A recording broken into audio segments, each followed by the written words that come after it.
സുഹൃത്തുക്കളെ, തൊപ്പിയുടെ ചാനൽ യൂട്യൂബിൽ കൂട്ടിയില്ലേ എല്ലാവരും കൂടി? പോലീസൊക്കെ അധികാരികളൊക്കെ ഏറ്റെടുത്ത് കണ്ടാണ് ആ ചാനൽ പൂട്ടിയത്. പക്ഷേ എന്തുകൊണ്ട് ആരിഫിൻ്റെ ചാനൽ പൂട്ടണില്ല?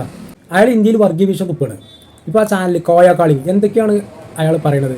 ശരിക്കും ഒരു മതത്തെ മാത്രം ടാർഗറ്റ് ചെയ്തുകൊണ്ടാണ് അദ്ദേഹം സംസാരിക്കുന്നത്, അല്ലേ? നിങ്ങൾ ശ്രദ്ധിച്ച് നോക്കി.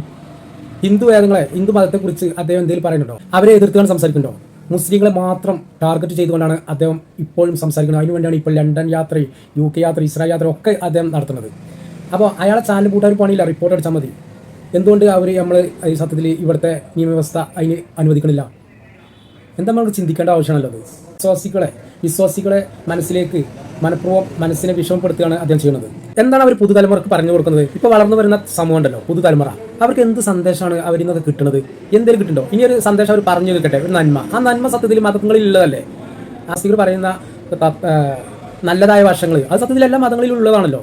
പിന്നെ അവർക്ക് പുതുതായിട്ട് എന്താണ് അവർ പറയേണ്ടത്? അവർക്ക് എന്താണ് പറയാനുള്ളത്? അതൊക്കെ നമ്മൾ ശ്രദ്ധിക്കേണ്ട ആവശ്യമല്ലേ? അവരുടെ ക്ലബ് ഹൗസ് ഗ്രൂപ്പ് ചാറ്റുകളിലൊക്കെ അവരുടെയൊക്കെ കേട്ടാൽ അത്രക്കും അറം പറ്റുന്ന വാക്കുകളാണ് ലീക്കായിക്കൊണ്ടിരിക്കുന്നത്. ശരിക്കും ഇതൊക്കെ നിയമപരമായി നേരിട്ട് അദ്ദേഹത്തിൻ്റെ ചാനൽ പൂട്ടിക്കണം. അദ്ദേഹത്തിൻ്റെ വരുമാനം അതിൽ നിന്ന് നമ്മൾ എടുത്തു കളയണമെന്നാണ് എൻ്റെ ഒരു അഭിപ്രായം. എന്താ നിങ്ങളുടെ അഭിപ്രായം?